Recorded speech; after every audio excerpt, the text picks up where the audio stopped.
Comment j'ai appris à me reposer?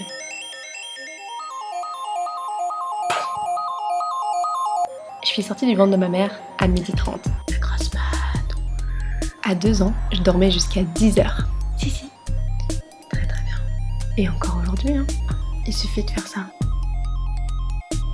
Un peu comme sur les variateurs de lampe halogène. Je ronfle pas en vrai. D'ailleurs, j'avais un ex qu'on appellera Michel. J'ai dit que ce serait anonyme, hein, pas qu'il n'y aurait pas de prénom. Et Michel, il adorait faire ça, comme un genre de super pouvoir. Puis après, il était en colère parce que j'avais dormi trop longtemps. Michel, si tu nous regardes. Mais après, j'ai grandi. Et je fais partie de la famille des couches-tard. T'es du matin, toi? Moi, le matin, il commence à 11h. Il est quelle heure, là? Bah, la nuit, elle se termine à 4h aussi. Mais c'est bien ça, le problème. Parce que moi, je suis une créative. Bah oui. Quand j'étais en prépa, qu'il était minuit, j'arrive pas à bouger plus tôt. C'est l'heure où t'as toujours une idée géniale. Et je me disais, allez, je fais un petit test. Rapide. Ouais. Quand je finissais, il était 6h. Et le lendemain, j'avais quoi? Tu sais, c'est ce moment où ton cerveau, il fait mal. Bref, je tire souvent sur la corde. Tiens, cette série-là, c'est pareil. J'étais crevée d'avoir écrit pendant 28 heures en 3 jours. Je devais faire une pause. J'ai une idée qui arrive. Du coup, j'ai écrit 20 épisodes de comment j'ai appris. J'ai tourné la vidéo de présentation. 4 heures de montage. Quand j'ai fini, il était 23h. Oh. Le sujet, c'est pas comment elle a appris à se reposer. Si, j'y viens, ok. Un matin, en me réveillant, je tanguais. En 3 mois, j'ai complètement perdu l'équilibre. Carrément. Mon premier copain, il devait me tenir au pas que je tombe. À l'hôpital, je me déplaçais avec le porte-poche à sucre sur roulette. Mais si, tu vois ça dans tous les films. Et même ça suffisait pas. Je me cassais la gueule.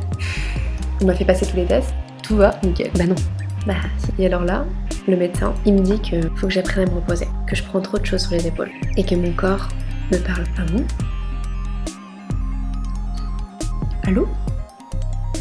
Et là, il me dit clairement stop. Et depuis ce jour-là, mon corps et moi, on discute. On fait une bonne équipe. Je prends soin de lui, et il me le rend bien. Quand j'ai des gros projets que je viens de finir et qui m'a suivi jusqu'au bout, il sait quand j'ai fini. Et là, il me donne les factures. Je paye les sommeils en retard comme les impôts. Ça t'oublie jamais les impôts. Et puis le contrôleur est sur place, alors tu peux pas gruger. Et généralement, je tombe malade.